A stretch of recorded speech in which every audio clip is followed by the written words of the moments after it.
Bueno, continuamos con las vías airíferas inferiores. Tenemos la tráquea. La tráquea es un tubo rígido que mide más o menos unos 12 centímetros de longitud y unos 2,5 centímetros de diámetro. Tiene un cartílago en forma, o sea, tiene más o menos entre 16 a 20 anillos cartilaginosos en forma de C que mantiene su luz, o sea, hace que no colapsen durante la inhalación y la exhalación, pero en la parte posterior, que el cartílago está abierto, se encuentra un músculo, que es el músculo traqueal, que puede contraerse o puede relajarse para disminuir la luz de la tráquea o para aumentar la luz de la tráquea y por ende el flujo del aire. Sobre este músculo traqueal apoya el esófago. Es importante que el esófago apoye sobre una superficie blanda porque entonces se puede distender cuando se produce la deglución sin ningún inconveniente. Bueno, acá tenemos la parte histológica, o sea, acá tenemos la túnica mucosa que tiene un epitelio respiratorio, o sea, pseudoestratificado ciliado.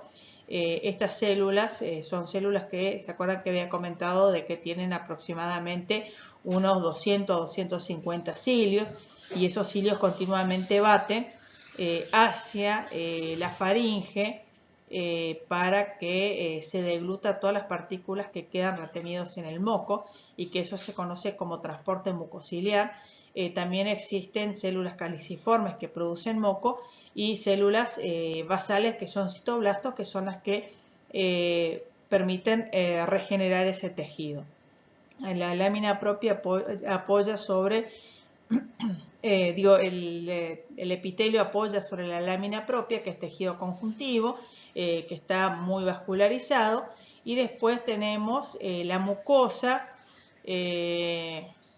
o sea, debajo de la mucosa tenemos la submucosa, que es esta, que tiene un montón de nódulos linfáticos, que tiene también glándulas mucosas, glándulas serosas. Acá se observa en el corte el cartílago hialino y por fuera tenemos la adventicia, que es tejido conjuntivo fibroso, y que ese tejido conjuntivo se entremezcla con el tejido conjuntivo de los demás órganos. Bueno, la tráquea se bifurca después en dos bronquios, el bronquio principal derecho y el bronquio principal izquierdo, y en la zona, el último cartílago de la tráquea, tiene en la parte interna como una cresta o como un techo de dos aguas que divide al flujo de aire que ingresa por la tráquea y hace que la mitad vaya al pulmón derecho y la otra mitad al pulmón izquierdo. El bronquio principal derecho es un poco más corto, tiene más o menos 2 a 3 centímetros, pero es de mayor diámetro y es más vertical. En cambio, el bronquio principal izquierdo primario es más largo, tiene más o menos unos 5 centímetros y es de menor diámetro. A su vez, los dos bronquios principales o primarios se dividen en bronquios secundarios o lobulares. En tres bronquios secundarios o lobulares, el bronquio derecho se divide en tres bronquios secundarios o lobulares y el izquierdo presenta dos. ¿Por qué 2 y 3? Porque el pulmón derecho tiene 3 lóbulos y cada bronquio lobular se dirige a uno de los lóbulos, el lóbulo superior, el lóbulo medio y el lóbulo inferior, y el bronquio principal izquierdo se divide en dos bronquios lobulares, el superior que va al lóbulo superior y el inferior que va al lóbulo inferior. A su vez, los bronquios lobulares o secundarios se dividen en bronquios terciarios o segmentarios, que son estos. Son 10 que se dirigen al pulmón derecho y son 8 hacia el pulmón izquierdo. Y cada bronquio segmentario va a ventilar una sección del pulmón que se conoce como segmento broncopulmonar. Bueno, desde el punto de vista histológico, tanto los bronquios principales, lobulares como segmentarios tienen un epitelio pseudoestratificado ciliado, al igual que la tráquea. Descansa sobre la lámina propia, que tiene abundantes nódulos linfáticos. Otra cosa que se puede observar, que cada vez estas células se vuelven, cada vez son más bajas. Los anillos cartilaginosos, que sí siguen siendo de cartílago hialino, en vez de tener forma de C como en la tráquea, tienen forma de medialuna, están superpuestos. Y lo que abunda es el tejido conjuntivo elástico, y eso ayuda a retraer los conductos para poder expeler el aire, ¿no? Bueno, además también tiene una capa de músculo liso, muscular de la mucosa, que se contrae o se relaja para disminuir la luz o dilatar las vías respiratorias. También cada rama del árbol bronquial está acompañado por una rama de la arteria pulmonar, que lleva sangre pobre en oxígeno, o sea, rica en dióxido de carbono, justamente para que se produzca el intercambio gaseoso a nivel de los pulmones, pero también va acompañada cada una de las ramas por una rama de la arteria bronquial. La arteria bronquial lleva sangre sistémica, o sea, sangre oxigenada, que al propio, o sea, es la que lleva oxígeno al propio árbol bronquial. Antes de continuar con las vías aeríferas, vamos a ver dónde se alojan los pulmones. Los pulmones son dos, que se alojan dentro de la cavidad torácica. Tienen forma, no son simétricos, tienen forma cónica. La base, que es cóncava, apoya sobre el diafragma. El vértice pasa un poquitito la altura de la clavícula. Como le dije, no son simétricos y casi ocupan la totalidad de la caja torácica. El resto de la caja torácica está ocupado por el corazón, que se encuentra en el mediastino, los grandes vasos sanguíneos, y también en la parte posterior desciende el esófago. Bueno, cada pulmón tiene una cara anterior, lateral y posterior que apoya sobre la parrilla costal, y una cara mediastínica que está en contacto con el mediastino, y que tiene un orificio que se conoce como ilio. Por ese orificio ingresa el bronquio principal y después dentro se ramifica, pero va acompañado por arterias, venas, capilares linfáticos, vasos linfáticos, y también por el nervio, o sea, ingresan y salen vasos sanguíneos, vasos linfáticos y el nervio. Bueno, el pulmón derecho es un poco más corto, pero es más ancho. ¿Por qué es más corto? Porque el diafragma es empujado un poco hacia arriba, porque debajo del diafragma, del lado derecho, se encuentra la mayor parte de la masa del hígado. Entonces empuja el diafragma un poco hacia arriba, y eso hace que el pulmón derecho sea un poco más corto, pero es más ancho. El pulmón derecho está dividido en 3 lóbulos por estos surcos o fisuras, que se conocen como fisura horizontal, y esta que es oblicua, que divide al pulmón derecho en 3 lóbulos: el lóbulo superior, el medio y el inferior. Acuérdense que los lóbulos están separados por tejido conjuntivo elástico.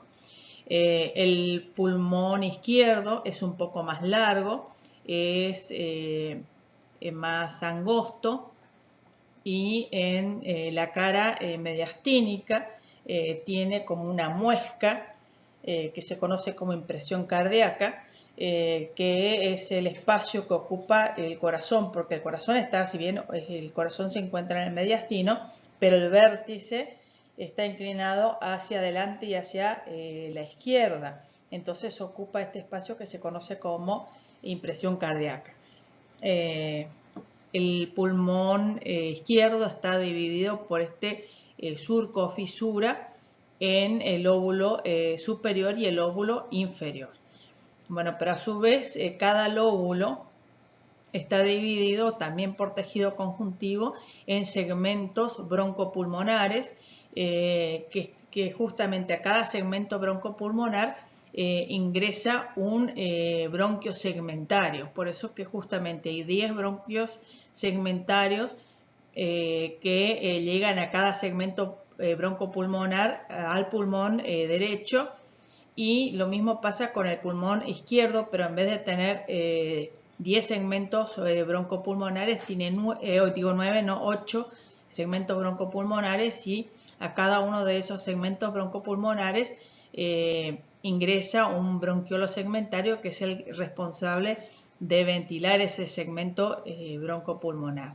A su vez, cada segmento broncopulmonar está separado en unidades conocidas como lobulillos pulmonares, también por tejido conjuntivo elástico, y a cada lobulillo pulmonar ingresa un bronquiolo terminal, y ese bronquiolo terminal, o sea, aparte de ingresar un bronquiolo terminal, va a ingresar también una arteria, o sea, una arteriola pulmonar, va a salir una vénula pulmonar, y también van a ingresar los vasos linfáticos. Dentro de cada lobulillo vamos a encontrar los sacos alveolares con los alveolos y todas las ramas que se consideran como espacio donde se realiza el intercambio gaseoso, que son los bronquiolos respiratorios, los conductos alveolares y los sacos alveolares. Bueno, y no nos tenemos que olvidar de la pleura, que son esas dos hojas de tejido conjuntivo de mesotelio y tejido conjuntivo denso, con abundantes fibras elásticas que rodean a ambos pulmones. O sea, ambos pulmones están separados. También los separa de el mediastino que aloja el corazón, y eso es importante. O sea, tiene la pleura tiene un importante papel en lo que es la ventilación pulmonar, pero también evita que infecciones que afectan a los pulmones afecten al corazón y viceversa. Como le dije, la pleura tiene dos hojas. Esta hoja, que está en íntimo contacto con el parénquima de los pulmones, se conoce como pleura visceral, y ambas hojas, o sea, se unen a nivel de mediastino, y la hoja externa se conoce como pleura parietal y está en íntimo contacto con las paredes de la caja torácica. Entre estas dos hojas, que se conoce como espacio pleural, acá también podemos ver el espacio pleural, hay una pequeña cantidad de líquido que es producida por las células que tapizan ese tejido conjuntivo, que se conocen como mesotelio. Ese líquido juega un papel importante porque evita que la fricción de estas dos hojas produzcan algún daño. Se deslizan libremente ambas hojas, y además la presión es negativa en este espacio, y esto es importante porque interviene, o sea, juega un papel importante en la integridad de la pleura en lo que es la ventilación pulmonar. Cuando se produce la inspiración, lo que hace que los pulmones se expandan es justamente el aumento de la presión negativa que se produce en el espacio pleural. Acá tenemos una imagen de un neumotórax, o sea, cuando el pulmón de ese lado prácticamente colapsa cuando ingresa aire. O sea, neumotórax es el ingreso de aire en el espacio pleural. O por ejemplo puede acumularse fluidos o sangre. Entonces decimos, si se acumula sangre en el espacio pleural, decimos que se produjo un hemotórax. La persona entonces que tiene uno de los pulmones colapsados, justamente decimos que tiene atelectasia, pero ¿por qué? Porque ese pulmón no se puede expandir como corresponde. Y esos fluidos tienen que ser drenados mediante la toracocentesis, porque si no ese pulmón no ventila y entonces, bueno, es deficiente el intercambio gaseoso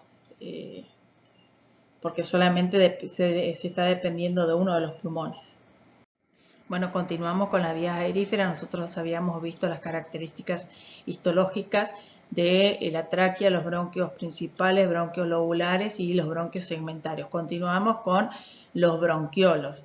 Los bronquiolos son conductos que miden más o menos 1 milímetro, tienen un epitelio que es cilíndrico, pseudoestratificado ciliado, tiene todavía hasta los bronquiolos, aparecen células mucosas productoras de moco, tienen una submucosa que está bien desarrollada y que tiene glándulas productoras de moco también, y por fuera, o sea, acá desaparece ya en los bronquiolos, desaparece el cartílago, los anillos cartilaginosos, pero sí por fuera de la submucosa tiene una capa muscular de músculo liso bien desarrollada y en los bronquiolos terminales, o sea, cada bronquiolo da lugar más o menos a 50-80 bronquiolos terminales que mide más o menos 0,5 milímetros.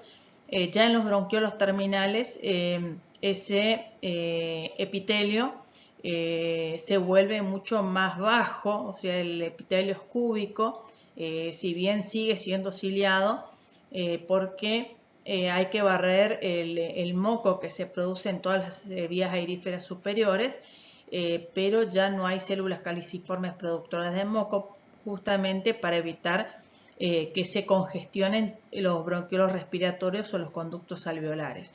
Entonces, bueno, la función de los bronquiolos terminales es justamente barrer ese moco que puede venir de las vías aeríferas superiores. La submucosa también está muy desarrollada, pero tampoco tiene glándulas productoras de moco, y por fuera de la submucosa tenemos la capa muscular que está bien desarrollada. O sea, los principales problemas respiratorios de las personas fumadoras, por ejemplo, se producen a nivel de los bronquiolos o los bronquiolos terminales, porque tienen una capa una submucosa bien desarrollada que normalmente ante ciertas sustancias irritantes se inflama y entonces disminuye la luz del conducto, pero también en las personas que son asmáticas o que tienen ciertas respuestas alérgicas, la musculatura lisa de los bronquiolos y los bronquiolos terminales se contrae y eso se conoce como broncoespasmo. Entonces, cuando pasa el aire produce un chillido que es característico de las personas que tienen asma, por ejemplo. Después, o sea, hasta acá, hasta los bronquiolos terminales, son solamente vías aeríferas. Desde las fosas nasales hasta los bronquiolos terminales son vías aeríferas que se conocen como espacios muertos anatómicos y fisiológicos, porque en todos estos conductos no se realiza el intercambio gaseoso. Pero ya a nivel de los bronquiolos respiratorios, o sea, cada bronquiolo terminal se ramifica en ramas más delgadas que se conocen como bronquiolos respiratorios, o sea, cada bronquiolo terminal se ramifica en 2 o más bronquiolos respiratorios. Los bronquiolos respiratorios ya tienen adheridos los alveolos y entonces a partir de los bronquiolos respiratorios ya se realiza el intercambio gaseoso. En los bronquiolos respiratorios el epitelio ya es plano simple y las células ya no tienen cilios y la capa muscular prácticamente tiene unas pocas células musculares dispersas. En los conductos alveolares ya hay más alveolos adheridos y que terminan en los sacos alveolares que contienen los alveolos. Esto es un saco alveolar y fíjense acá tenemos el conducto alveolar y esto es el bronquiolo respiratorio. En todas estas en esta zona, los bronquiolos respiratorios, conductos alveolares y sacos alveolares, se realiza el intercambio gaseoso. O sea, hasta los bronquiolos respiratorios hay una capa muscular, pero prácticamente son células musculares dispersas y ya después desaparece la capa muscular. Y solamente tenemos un endotelio, digo, un epitelio, no endotelio, es epitelio porque está en contacto, o sea, está tapizando conductos que están en comunicación con el exterior, un epitelio plano que apoya sobre una lámina propia. Bueno, acá hay otra imagen donde podemos ver todo el árbol bronquial. Acá tenemos los bronquios principales, también conocidos como primarios, los bronquios lobulares, los bronquios segmentarios. Hasta acá se puede observar de que tienen los anillos de cartílago que mantienen su luz, pero una vez que se originan, a partir de los bronquios segmentarios, los bronquiolos carecen de cartílago.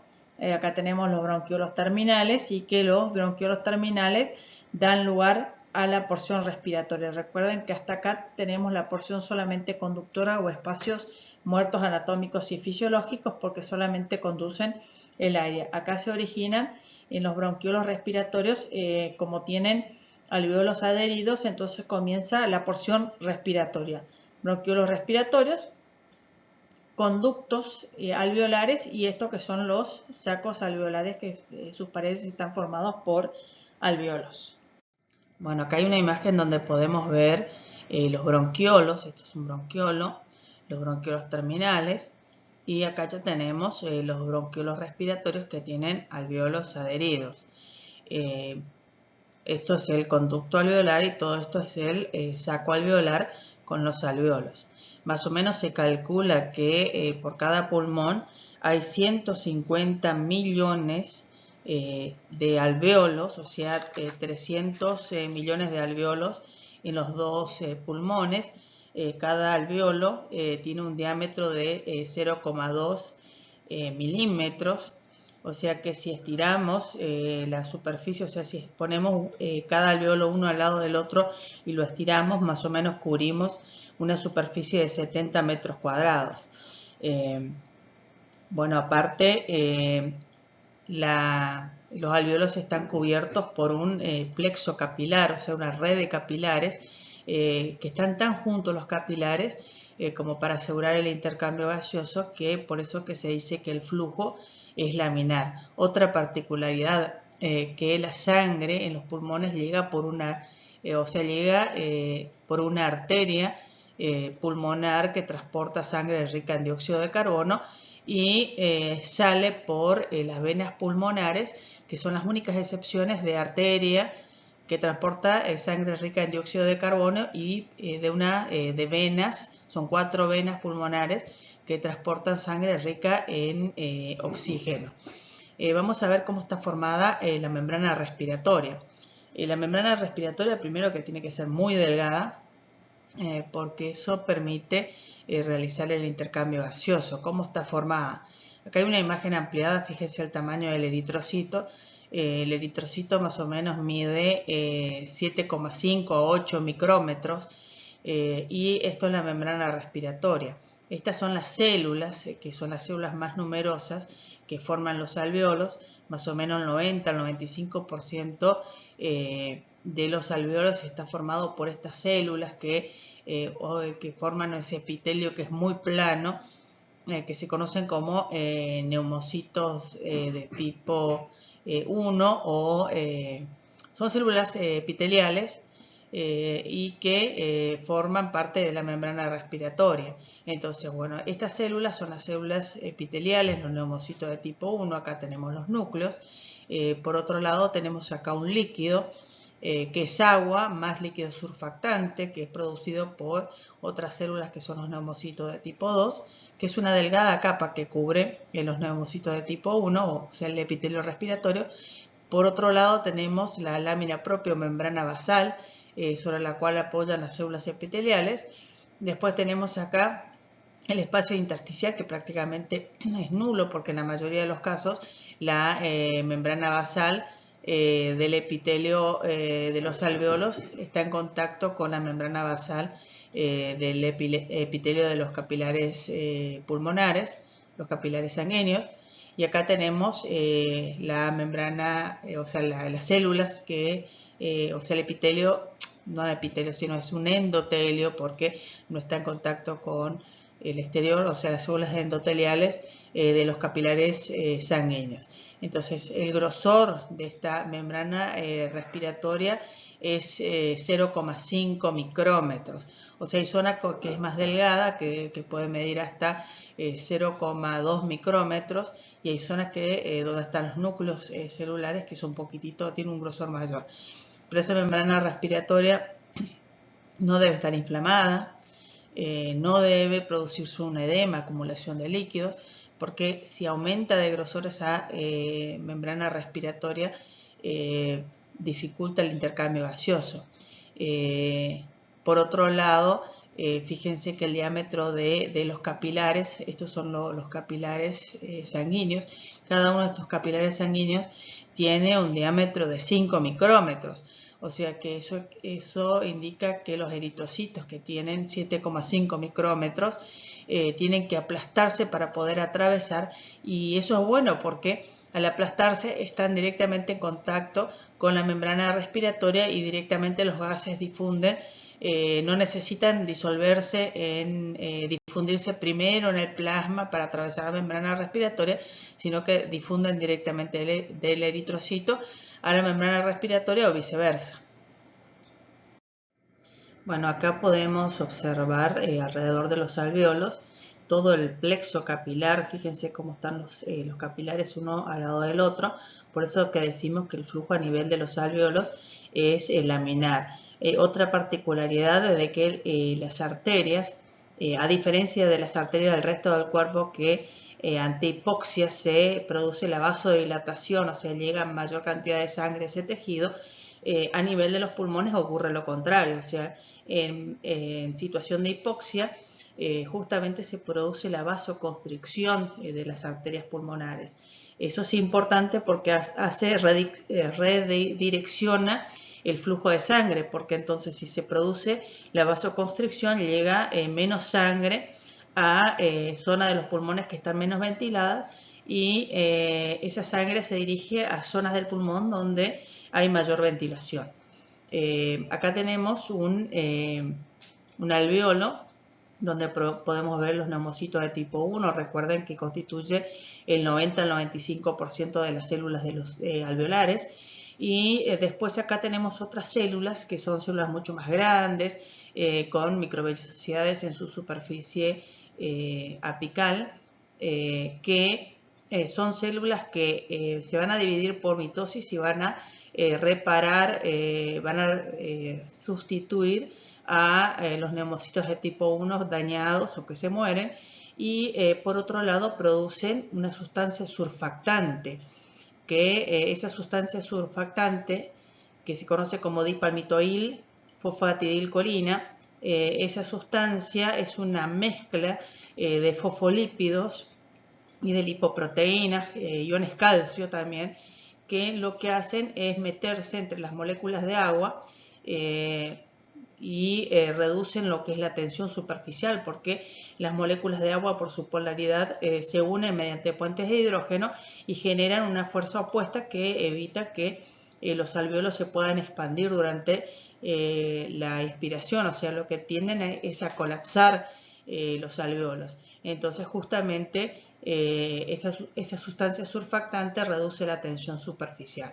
Y hay una relación inversa, o sea, cuanto mayor es el diámetro del alvéolo, es menor la tensión superficial que genera el agua. Pero en los lactantes, o sea, en los niños recién nacidos, como tienen los alvéolos más pequeños y la tensión superficial es inversamente proporcional al diámetro de los alvéolos, entonces los recién nacidos tienen más dificultad para inspirar, o sea que tienen que hacer un esfuerzo mayor al contraer sus músculos inspiratorios. Pero mientras que produzcan el líquido surfactante no hay problema. El problema se puede manifestar en los prematuros, porque esa sustancia surfactante recién comienza a producirse aproximadamente entre el sexto y el séptimo mes de gestación. Y esa, si el niño prematuro nace y no produce todavía la sustancia surfactante, puede manifestar lo que se conoce como síndrome de dificultad respiratoria del recién nacido. Bueno, acá tenemos otras células grandes también, que son muy abundantes, pero que no se las cuenta dentro de las células que forman el epitelio alveolar, porque son células migratorias que llegan y se van, que son los macrófagos alveolares, o también conocidas como las células del polvo. Los macrófagos alveolares se encargan de fagocitar las partículas de polvo que llegan en suspensión, o sea, las pequeñas que pueden llegar con el aire inspirado, pero también en el caso de infecciones respiratorias pueden fagocitar bacterias, pueden fagocitar también en el caso de que haya una pequeña hemorragia los eritrocitos, o sea, células sanguíneas. Más o menos se calcula que por día se mueren 100 macrófagos por día, se mueren. 100 millones de macrófagos. Bueno, y creo que está todo sobre los alvéolos. Bueno, vamos a ver qué diferencia hay entre el reflejo tusígeno y el estornudo. Primero, que el lugar donde se produce la irritación en el caso de la tos y el estornudo es diferente, porque normalmente cuando se produce irritación de las fosas nasales, entonces se va a producir el reflejo del estornudo. En cambio, cuando esa sustancia irritante estimula ciertos receptores que están en la laringe, o sea, las vías aeríferas inferiores, en la tráquea, principalmente en la carina, o en los bronquios, incluso en los alvéolos, va a desencadenar lo que se conoce como reflejo tusígeno. En ambos casos lo que ocurre es que se inhala aire más o menos 2,5 litros, pero se cierra la epiglotis y las cuerdas vocales falsas que están en la laringe, y eso evita que ese aire salga. Se contraen los músculos abdominales que presionan el diafragma, y también se contraen los músculos expiratorios, que son los intercostales internos, y entonces eso genera presión, aumenta la presión en los alvéolos, más o menos aumenta 100 milímetros de mercurio, y ese aire que tiene una mayor presión tiende a salir, pero recuerden que las cuerdas vocales falsas y la epiglotis evitan que ese aire salga de los pulmones. Cuando se abre la epiglotis y las cuerdas vocales falsas, ese aire sale de los pulmones con una fuerza que se calcula que ese aire sale con una velocidad de 120 a 140 kilómetros por hora. Si ese aire sale por la boca, hablamos de que el reflejo es tusígeno, pero si desciende el paladar blando y ese aire con esa velocidad sale por las fosas nasales, entonces decimos que se produce el estornudo. O sea, normalmente la velocidad con la que sale el aire arrastra esas partículas irritantes y libera las vías aeríferas.